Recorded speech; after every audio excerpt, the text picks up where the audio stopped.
Trent Harris Show, episode number 4 with Kyler Robertson, Southern Excavation, and of course Brenden Beggs. I've had both of them on. I think Beggs was episode number 2 and Kyler was 3. It's pretty easy to keep track of because this is only the 4th one. So we went to look at some job sites today and kind of hang out and go over some plans. So we figured what better time than to make a makeshift little podcast studio here and turn the camera on and try to throw this thing together. So appreciate you guys doing this. What have you been up to?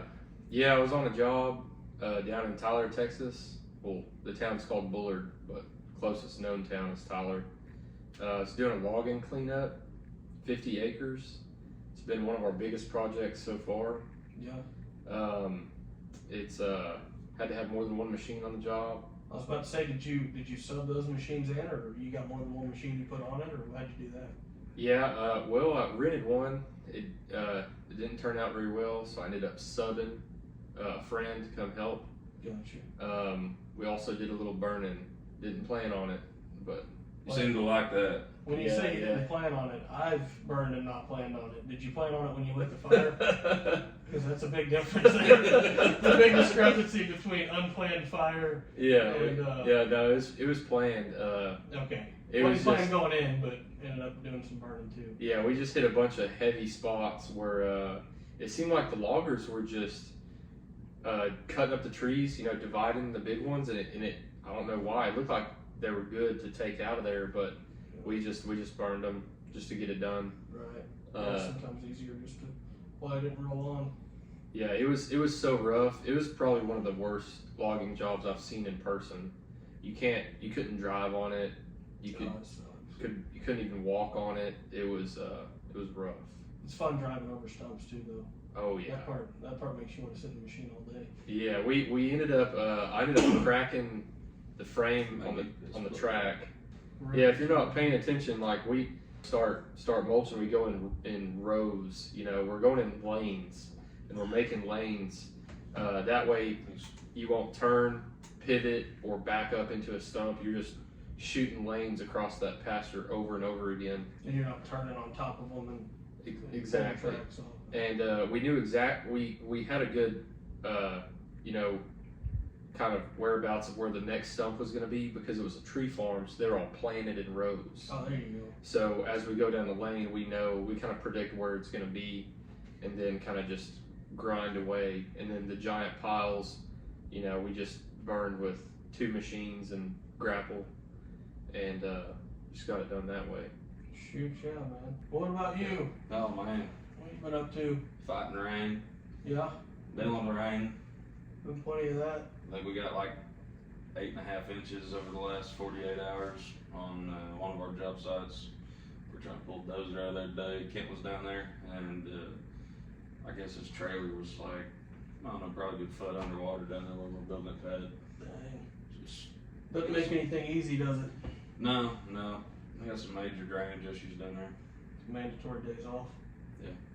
Get those over We had a with. productive day though today. There you go. We got that dozer moved over to Coleman from Wayne, and then we went and did that job. Or we went to the pre-bid. Yeah, so we went to a site meeting today for a commercial project we're going to bid on. Pretty excited about it. We're trying to really push into that field.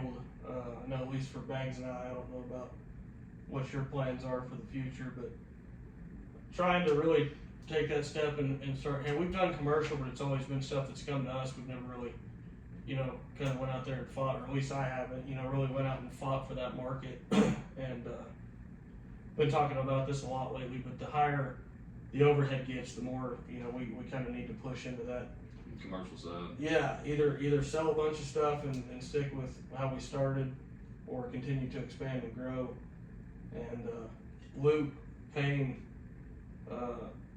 mentioned that in that Zoom meeting the other night about how residential's a race to the bottom at the moment, and I don't see it getting any better. You and I talked a lot about this in the last podcast about, not everybody has a bobcat, or everybody has a bobcat in the backyard, but not everybody has a track hoe or a dozer or something like that, that can go do it cheaper and underbid you on stuff.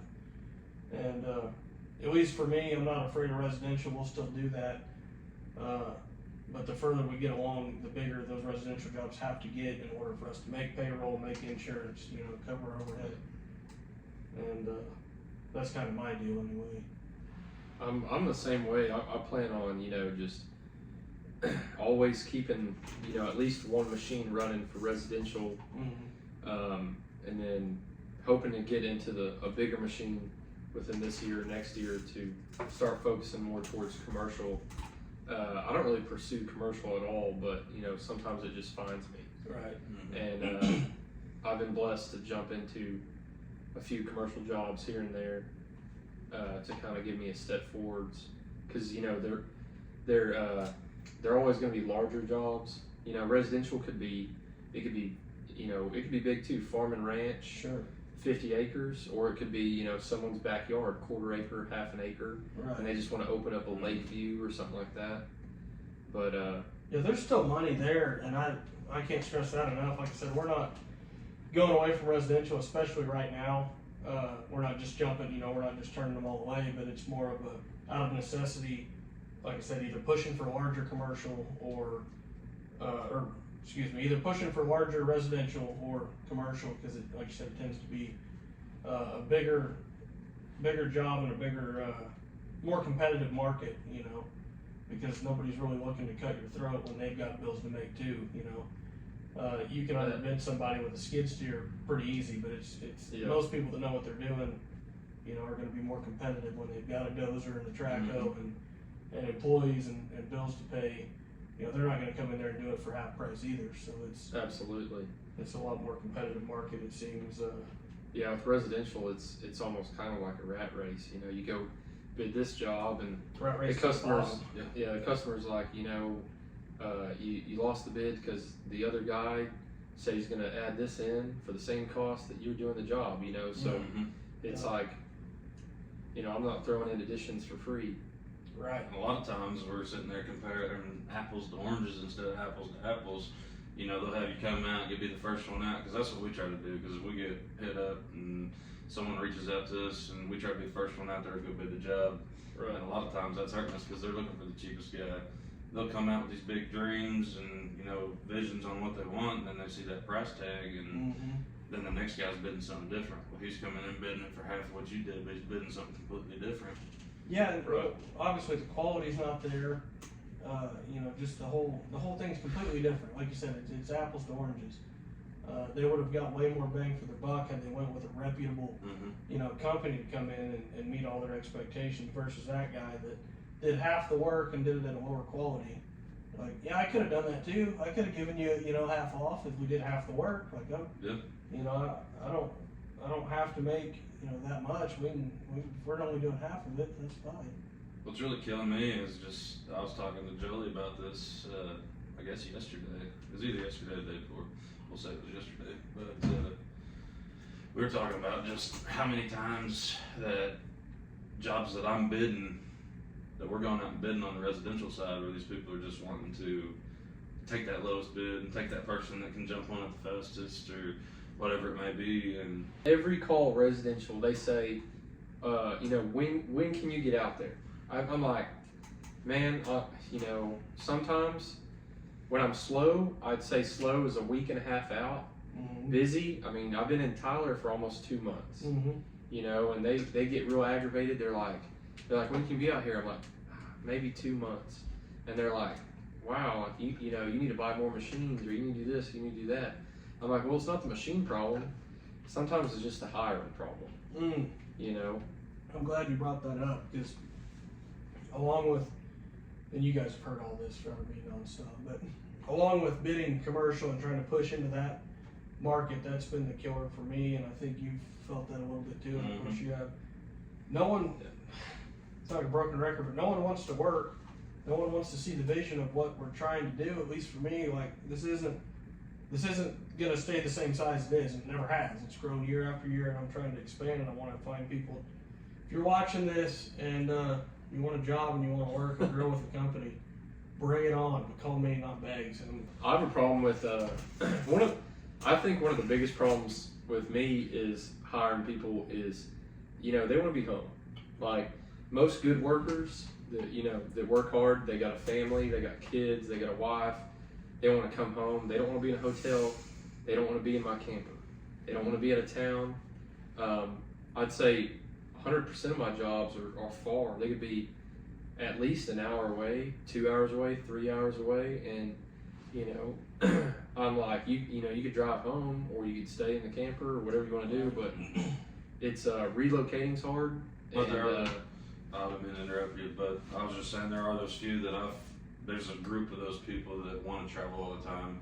So kind of what we're trying to do is that way we can have those home bases, and right now we've got Owasso, Talala, basically. Yeah, Ulaga, Ulaga, Wassa, all that area. Then we've got Eufaula, McAllister, Stigler, the city. and then we've got Oklahoma City, Shawnee, El Reno, Guthrie, like Edmond, Bristow, all that area. Then I mean basically everything in Oklahoma we can cover right now. Yeah. And then Pushing to Texas, northeastern Texas. Right. And really we've been bidding stuff down around like Corpus Christi, and we got plans right here And for I'm 2 close jobs. enough up to Kansas, that sort of northeast area that, ain't nothing to mobilize equipment. But like you said, having an employee that fit both of us, or fit the, we can't tell you guys what we're saying yet.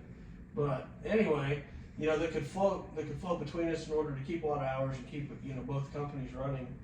But again, it takes someone with a work ethic that wants to expand with the company, wants to be in a high position. And I finally found one guy, that's Right. Casey.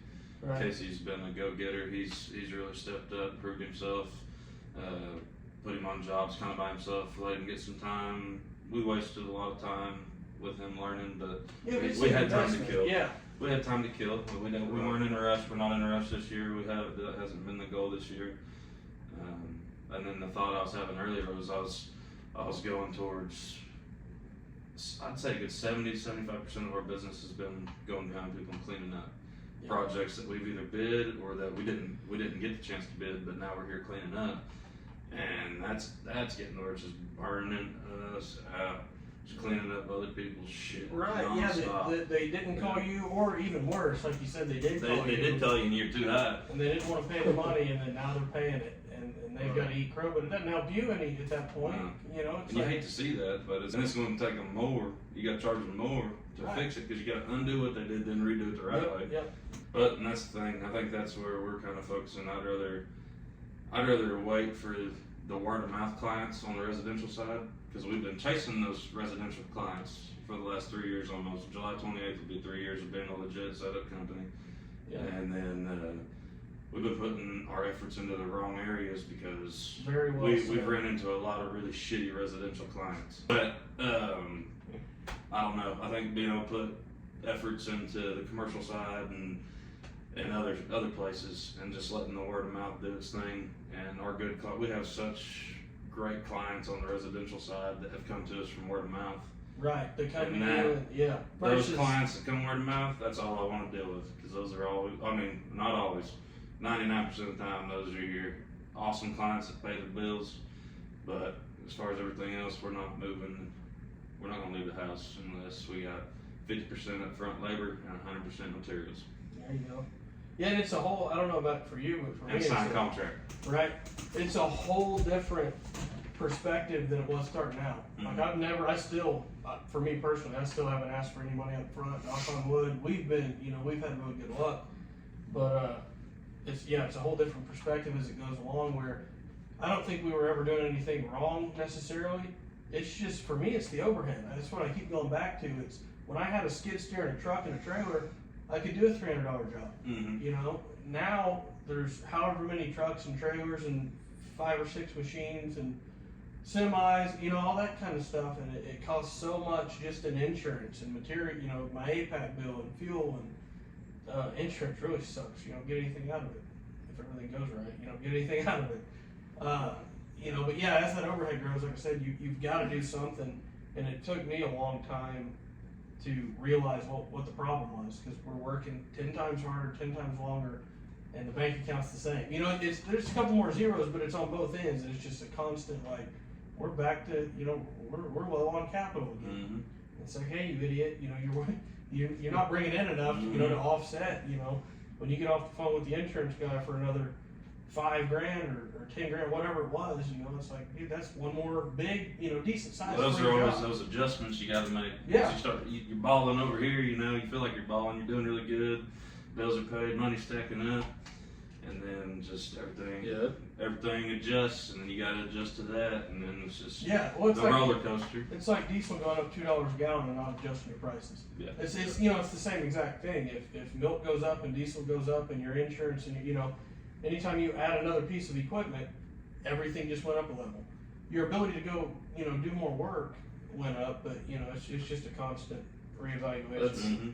That's why I always have, you know, a firm set price on what I'm going to leave the house for. Because when you leave the house, it could be a bad day. You know, like, you know, one day on New Year's, I left the house and it was just a little one-day job. I'm glad it wasn't a half-day job or something simple like that. I don't do half-days or anything like that anymore. Used to when I first started because I was desperate and stuff, but say you do a half-day or you do some little small job, you know, driving home for some reason, you know, axle on the trailer go out. Right. You know, or tires on the trailer. Always something, and your liability just doubled because you left for nothing. You know, you left for half what you could have got. Turbo on the machine or a track. Yeah. You know, $2,500 track came off, ripped off, or something. You know, or transmission in the truck, or you know, something like that. So, I just I've noticed that it seemed to me like as soon as I raised my prices, I got more business. I remember, yeah. I don't know why that happened, but well, and it goes back to me the old motto of I can go broke sitting at home, and I've started using that. Like if I'm not gonna keep working, and then my dumbass worked every hour of the week, and I still do, but at least I'm trying to refocus my efforts now. But to work that hard and still lose money, it's like I can sit at home with my family in the air condition and lose money. And at least I know how much I'm going to lose. But when I mobilize $100 grand worth of equipment, I don't know how much I'm going to lose. Exactly. Between 0 and $100 grand, or more if I get if traffic's whatever the case is. Dump trucks, all that stuff. The liability's so high that at least if I stay home, I know what it's going to cost me. But to mobilize everything for little money. It's exactly what you're saying. We're holding the overhead, like you said earlier, about machines, these semis, the trailers, everything. Why are we in this debt, having this overhead, if we're not making good money to be able to afford that? Yeah. Or pay that stuff down. I ain't in this to break even. I don't want to break even. Or to have a normal job. I hate the term self-employed, because if I'm going to go work for, this may sound arrogant to some people, I don't know, but if I'm going to go work for $20 an hour, I'm going to go do that with someone else's name on the freaking door. But when my trucks leave, it's my name on the door. I ain't going to be this stressed out over $20. Yeah, everything's on me. Everybody with a 9 to 5 making that money, when you get off, you're off. Yeah. It's 5 o'clock, you go home. Yeah. This shit never stops. So if my name and it's my DOT numbers and my business on the side of it, I'm not looking to make average wages. It's just insane to me. You can't. He's right. It never stops. One day, maybe when we have, Sarah or Linda answering the phone, maybe customers might step back a little bit. But I mean, I have customers calling me till 10 o'clock at night, midnight at night. And I'll texting you, emailing you. I'll have a crying baby in my arm, and calling a customer like, hey, what's going on? And they're like, hey, just checking in to see if you're coming tomorrow, or like, what's your schedule look like? I'm like, I know you're at home. And just to clarify too, not just the customers, that's a whole other side too that's a nightmare. Yeah. But on top of that, like for me in my head, I don't know, it's just a constant, like when you see me just staring at the wall, looking like I'm insane, it's because I freaking am. Because I'm thinking about 2,000 things that need done that didn't get done, It's just a constant loop of like, I'm going to lose my damn mind and I'm going to be in a mattress room by the time I turn 30. Like that's how it feels half the time. So for me to do that, I'm doing it for basically an average freaking wage. But that's not the plan or the goal. That's not what I'm looking to do. That's just where it's at right now. But like you said, as you grow and you can begin to delegate those responsibilities to a trusted team, it all works perfect in theory in my mind. I'm like, oh, we'll do this, and then that'll happen, and this will work. Right. And then you get there, and you're like, all right, it's time to hire. And again, and then I'm sure when it's time to build an office and hire your Linda or your Sarah or whoever sitting at the front, you ain't gonna find one. You know, it's just a constant like, all right, we're here. Why isn't this happening like I thought it would? Right. So the biggest part for me is looking up above me at what else is possible. Like you and I have talked a lot about, Garrett Williams and Luke Payne and Luke Egerbrotten. Hopefully I said that right. By the way, both Lukes are going to be, I'm either going to be on your podcast or you're going to be on this one or something. So I'm inviting myself on. So Yeah, we're coming with. yeah, so do with that. I'm not asking you. I get a +2 on my plane ticket that you haven't invited me to. Anyway, moving on. My point being, like that helps me. You know, those guys motivate me more than they could even imagine because I get to the point where I'm, you know, like I don't have any more to give as far as work. You know, like I genuinely believe that I get to the point where it's just as hard as I can go, and you know, that doubt sort of creeps in every now and then when it's 2 in the morning and you haven't slept, and it's like, is this doable? And then I see somebody like I said, like Luke or Garrett or, you know, a bunch of other countless examples, Taylor, these guys that are doing it, you know, and I'm like, hell yeah, you know, they went through this shit too. Like, keep on the throttle, keep pushing, you know, and then to see of what I thought was possible, like what I thought was thinking big, and then seeing what those guys are doing, and I'm like, I wasn't even thinking big. Like, let's get it done.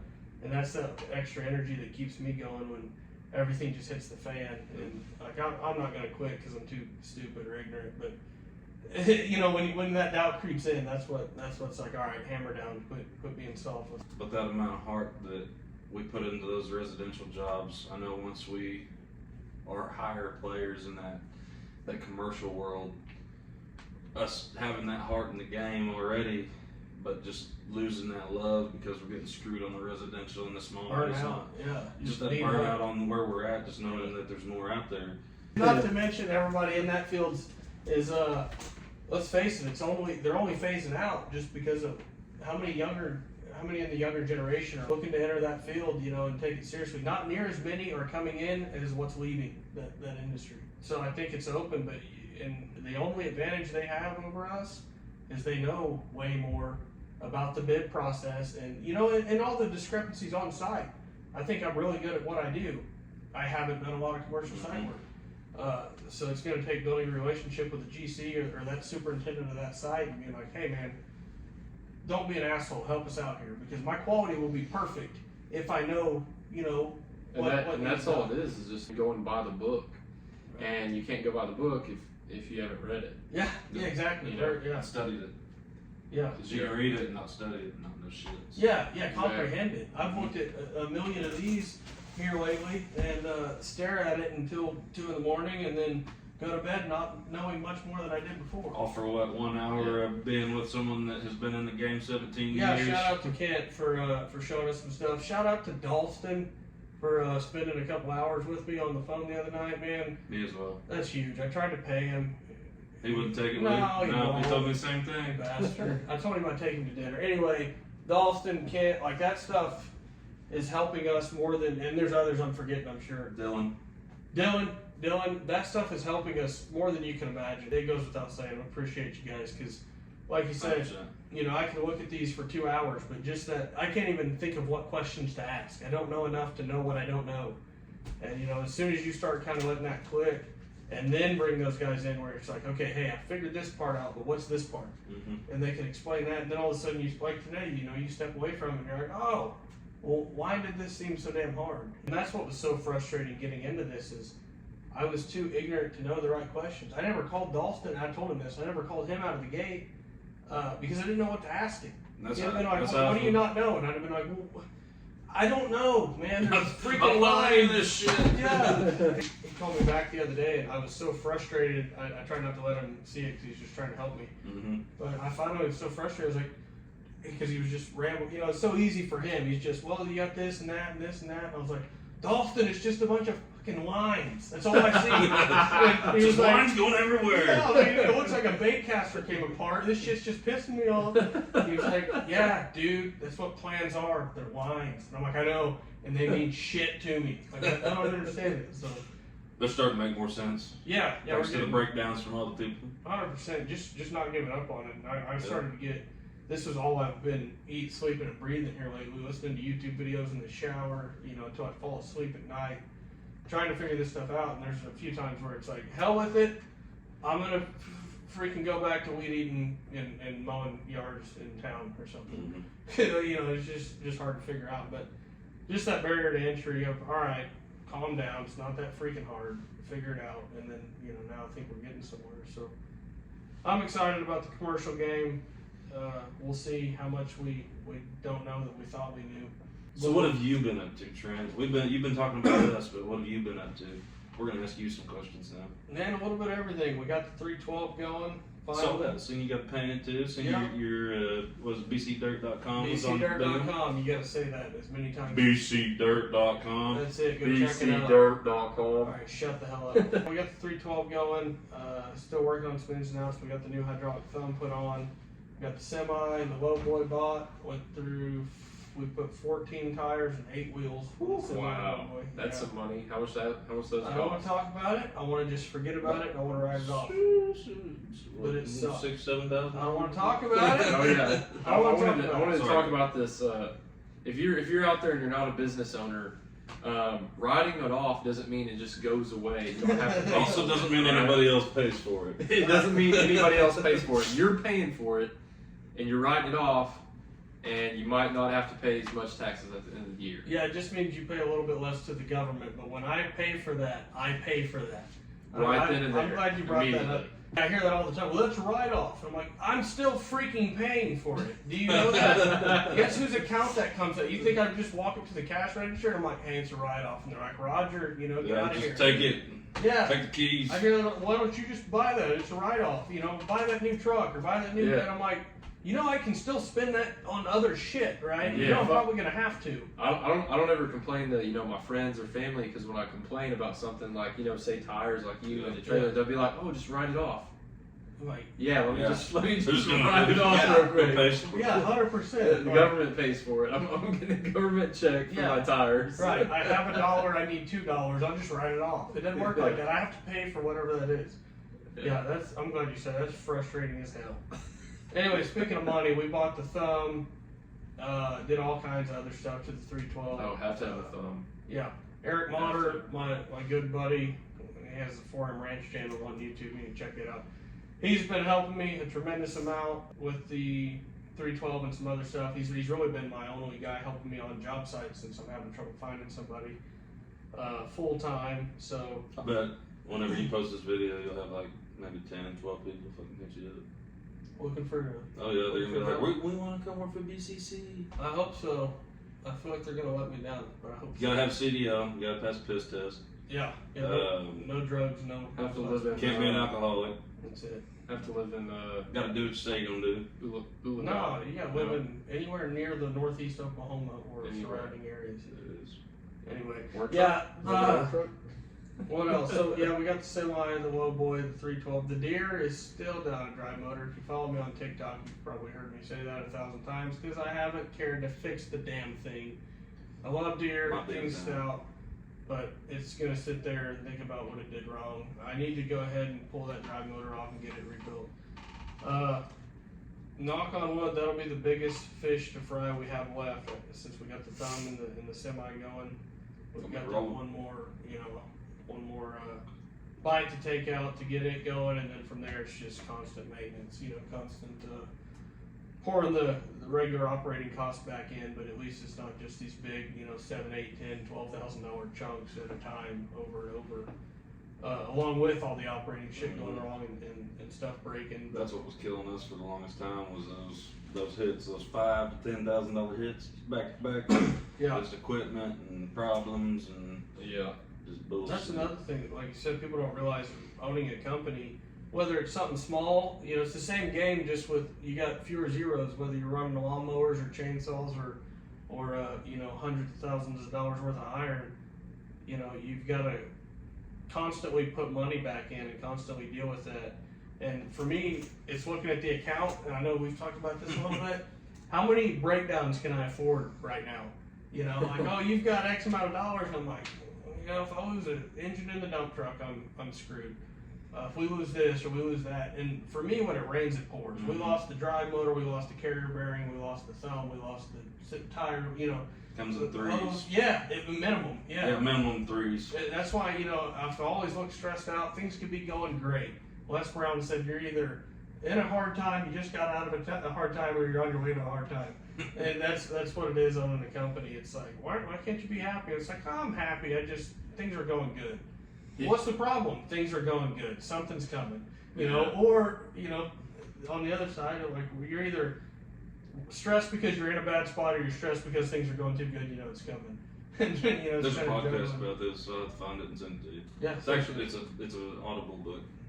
I know you love those, so I'll find it. What do you think about new machines versus old machines? I've had both, but before I tell you my opinion, I've heard from a lot of people, some people that are doing pretty good with their business.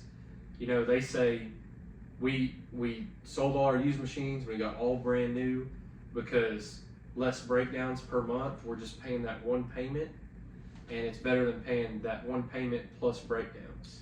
So, I'm going to eat crow a little bit if anybody's actually listened to what I've had to say about this in the past. All my stuff is used. I mean, all my stuff has been I bought used. Some of it newer, some of it super old.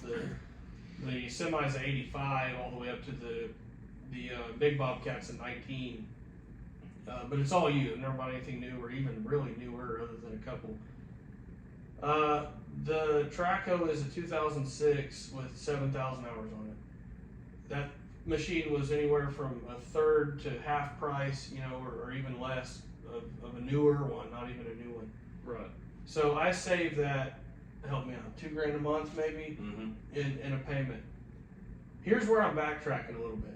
You know, I can't afford another $2,000 a month payment. I just put a thumb on that thing that cost $8,000. That's 4 months payments, right? Right. I spent 3 days putting that thumb on.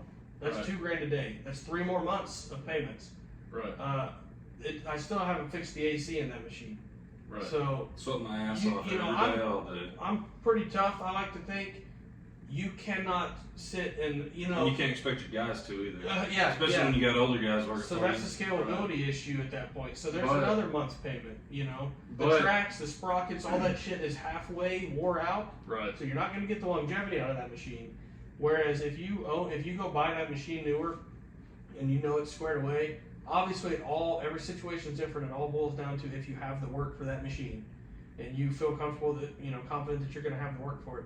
But I haven't done it yet, but I'm so leaning more and more to newer and newer, where it's squared away and I know that I can rely on it. It's And the then, stepping stone now. yeah, The used equipment for us is like the 210. Man, it had like 5,200 hours on it or so whenever we got it, I think. And right now we just rolled I think we're at 7,013 hours on it after this job, that cleanup job coming in behind that other contractor. We just rolled 7,000 hours on it, had it a year and a half as of right now. well, and here's the other part. Have you bought anything that you can think of that you regretted buying? No, I haven't regretted it at all. And even on the 210, that thing's been a moneymaker.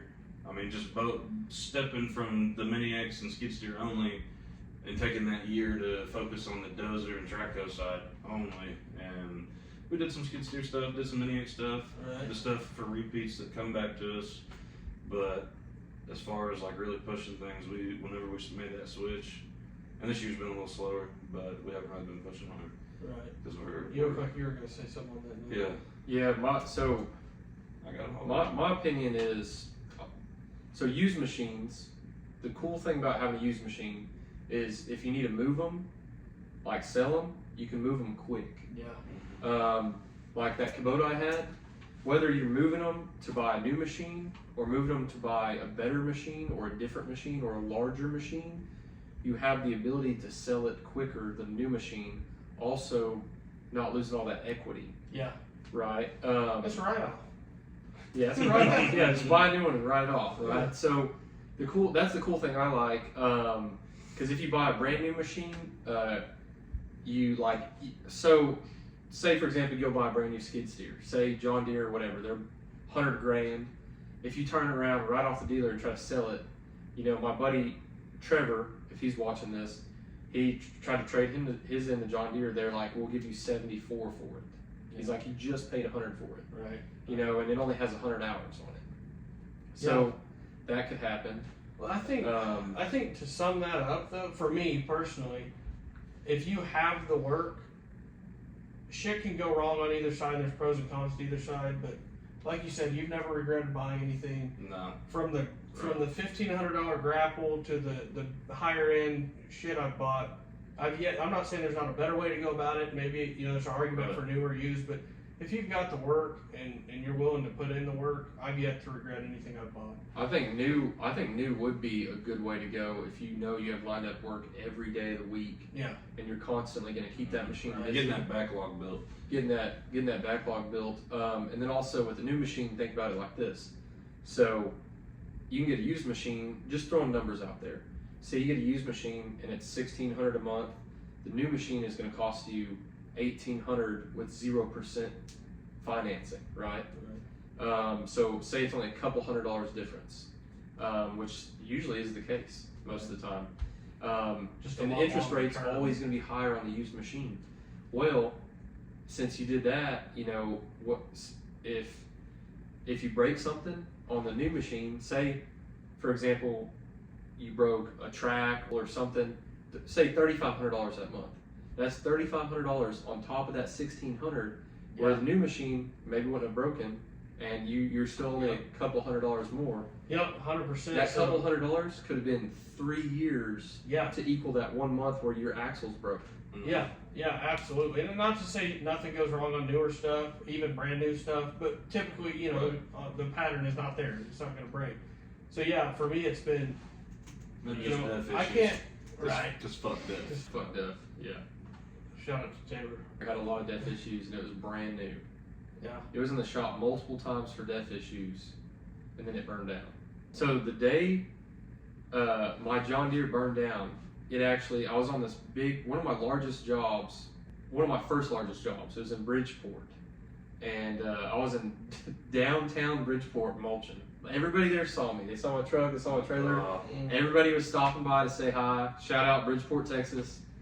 And the day I landed on that job and did that job for one of my buddies, it just got out of the shop because it had death issues and broke down in Forestburg, Texas, up north.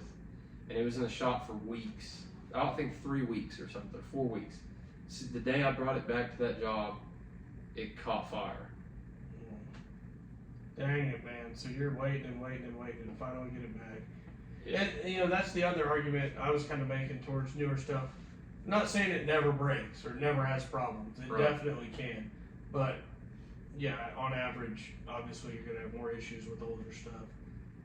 I think there's also an argument that it's cheaper to fix older stuff. Yeah, but that's another thing with new equipment is maybe they haven't quite figured out the technology to make that DEF and those emissions really reliable. Right.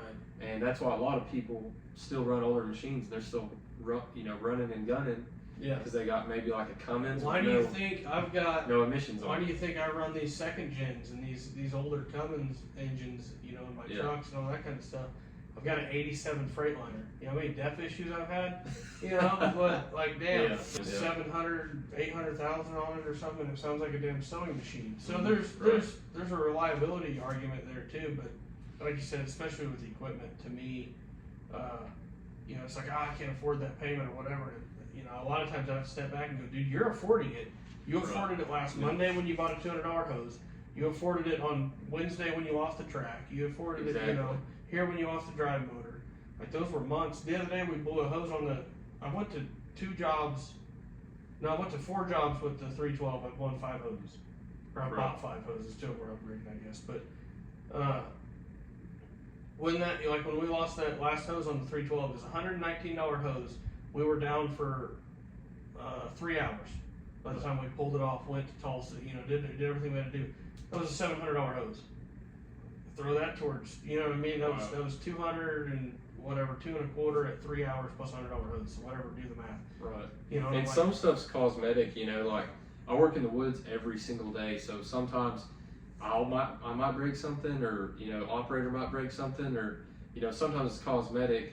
And for me, most of the time it is cosmetics. So that's why I went to a used machine Yeah. after that new one, because also I couldn't get a new one because they're all back ordered.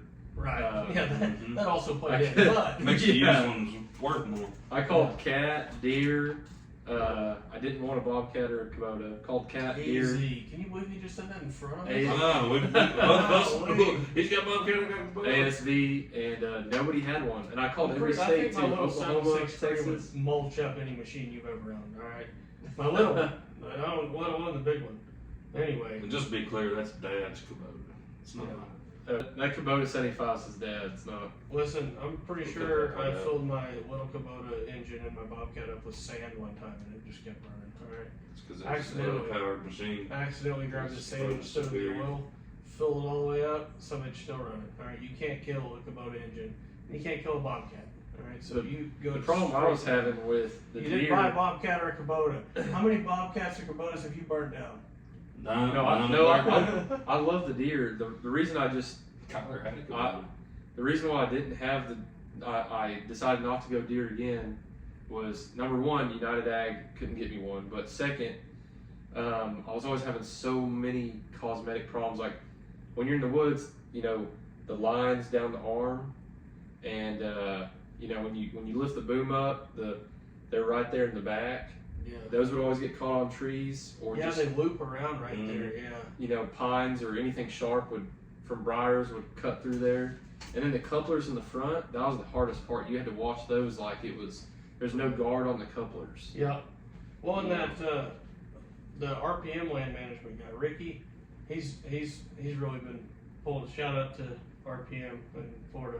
He's in Florida. Yeah, RPM. He's already said he's going to come on and ruffle some feathers. Oh, Ricky. Yeah, he's Oh, going dude, I love his videos. Yeah. He's speaking some fucking facts on there. I watch him love all the time. Yeah, I'm always commenting he's on gonna those things. He's going to be on here soon. Yeah, Yeah, he made that video pointing that out. You know, there's machines made for that, and then there's Right. other machines that people were using. You know, crossbreeding like that. and that's what I learned doing. You know, jumping deep into the mulching was just, you know, it seemed like the dirt machines I was buying was just not meant to sustain that type of work for hours. You know, like as soon as I switched to ASV, I'm like, wow, this thing stays cold all day. I can mulch for 12 hours a day in 100-degree Texas heat. And that is not the ideal You know? machine to go do a yard grade. You know, Exactly. Yeah, like- 'cause you can't even see it. Yeah, You know? one of my machines can go mulch a little bit, and you know, and that Yeah. ASV can go do some grading, but Right. it's not up their alley. ASV Yeah. didn't make that machine to go push gravel all day. It's designed straight for forestry. That's Right. it. Yeah, it helps to Yeah. have the right machine. I'm not saying, like I said, sometimes I'm necessity. It does pack some dirt pretty good. It's got these wide tracks on it, and it just when you track over dirt, it also doesn't rut up the place. Yeah, super. When you gravel pressure. pivot, it does not rut. Like it won't tear up a yard. It won't rut up, you know, a gravel driveway. Yeah. My deer, every time I would go through someone's driveway, if I just make a slow turn, it would just destroy the driveway. I was like, man, now I gotta run the bucket on it to make it, you know, good enough for me to leave. Yeah, get the hell out Nah, of that here. was the fucking landscapers. Yeah, those is landscapers, man. The zero turn did that. That's who's been tracking their 312. I mean, their excavator down the blacktop is a damn landscaper. Yeah, but I did love the deer. It was nice. That was a Big Mike reference. Yeah. Big Dad. Big Dad, if you ever watch one of these, you're welcome on here anytime too. Damn landscapers know tearing up all the blacktop with their track hose. Anyway. Hate those guys. Yeah. He said they went that way. Well, what do y'all think? You want to shut her down? Yeah, I'm pretty tired. Yeah, me too. I still got a couple hours back home. What do you got? How far you got back home? Over 3 hours for sure. Over 3 hours. Makes my 2 hours not sound as bad. Yeah. Well, Back I'm in home. Texas. really appreciate you guys doing this. Real glad we could get together. Hopefully land one of these bad boys. Well, And, Kent and I'll be working on this tomorrow, so. shoot ya. Keep me in the loop. Hope you guys enjoyed this one. We'll have another one here soon. Appreciate you guys.